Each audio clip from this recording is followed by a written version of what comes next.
With the current climate of the gaming industry, we might be reaching or are currently even at a pivotal point. Nintendo has this weird fetish for creating masterpieces, but then also copyright claiming videos on YouTube. Switch users are also getting banned, and now people, more than ever, honestly, are modding their consoles and installing custom firmware onto them.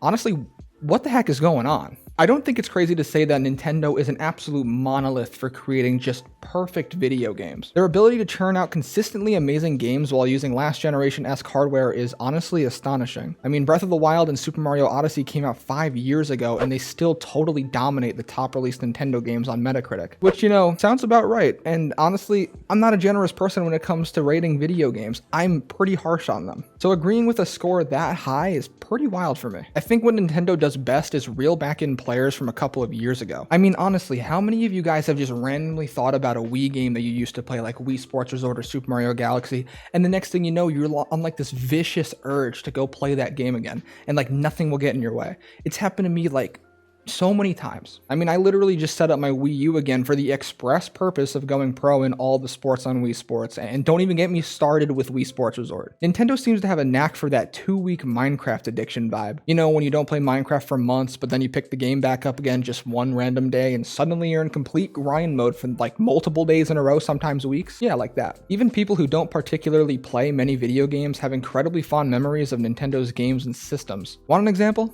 The Nintendo DS. This thing's a killer. I literally grew up playing this thing with like all of my friends. I don't know a single person that didn't have this from my childhood. This is a 2DS XL. We mainly played on the DS Lite because it was that long ago, or the original DS, but you get the picture. It's such a timeless device, and I can't really seem to figure out why. Maybe it's the portability, the massive game library, or just pure nostalgia, but this thing is just awesome. With the track record of Nintendo, it seems like they have their interest in the hands of the consumers.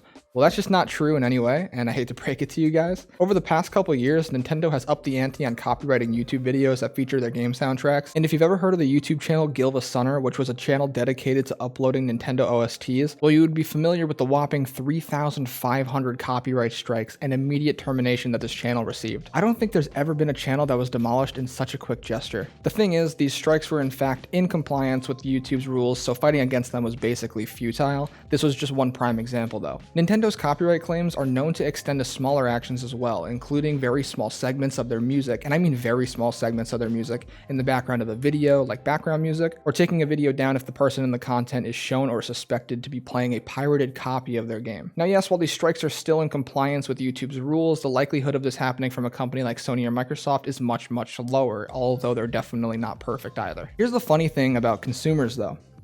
We don't give a fuck about what you think. We're just gonna do whatever we want anyway. This includes sampling your game's sounds under fair use for like music, or even homebrewing Nintendo systems and installing custom firmware onto them. And this is actually one way that many people are fighting back against Nintendo's copyright claims. If you aren't aware, people absolutely love to emulate video games. It doesn't matter what console it's from, because people will find a way. Nintendo freaking hates this. They're the #1 company for cracking down on emulation. I mean, if you've been in the emulation scene for a while now, especially under Dolphin Emulator, then you've probably heard all the rumors about EMU Paradise needing a workaround script to download all of their ISO files. This is because of a nice, fat copyright infringement claim from Nintendo. It's a good thing that their first-party Nintendo ROMs are still indexed in Google though. Checkmate, Nintendo. So what did consumers do when Nintendo started cracking down on emulation?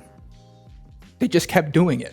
This time specifically with homebrewing consoles in mind. Homebrew is basically a hack that can allow your systems to run mods and software that Nintendo hasn't licensed, so it's basically third-party stuff. Just picture it as a nice big console mod. This allows users to do a plethora of different things, but is primarily used by pirates to play pirated games. And with the Nintendo eShop closing in 2023 for the 3DS and Wii U, more and more people are being enticed to mod their devices. I mean, the eShop is still open, so I don't necessarily have to do anything like this right now, but I'm going to anyway. Just a note of caution, if you want to homebrew your Nintendo Switch, this will be the riskiest device you mod. Prepare yourself to be banned if you get caught. And while I find it commendable that Nintendo is trying to take down pirates and people wrongfully using their content, this isn't a battle you're gonna win. Like, you're gonna get tired of fighting such an uphill battle, which is a funny thing to say to a multi-billion-dollar company. The consumers are gonna win no matter what. It's just a matter of time. It's just a matter of time until the next Nintendo console releases, which will become the main focus of Nintendo, and that'll mean Switch homebrewing will will become immensely popular. I mean, this thing is going to be an absolute beast at homebrew. People who have this console modded right now are literally streaming Xbox and PlayStation games to it, natively Bluetoothing PS5 controllers to the Switch's built-in Bluetooth receiver, which is something you can't normally do for some reason, and even turning their Switch into like a big Android device basically, which is probably the weirdest and coolest thing I think I've seen from this. Looking over this video makes it seem like this video is kind of coming off as a Nintendo hate video,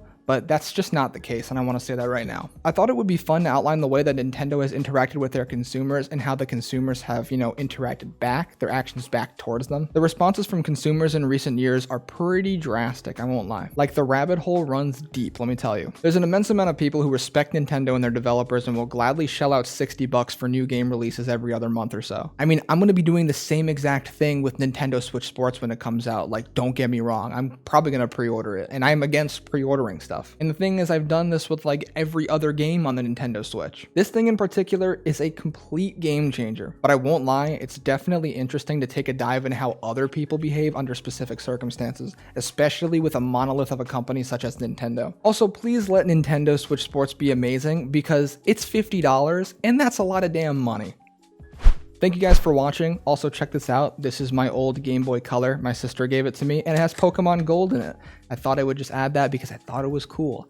If you like this video, give it a thumbs up, and if you didn't like it, dislike it. And if you guys want to see more content like this, be sure to subscribe. It's free, and it helps me out and lets me know that what I'm doing is the kind of stuff you guys want to see. With that being said, I hope you guys have a fantastic day, and I hope to see you in the next one.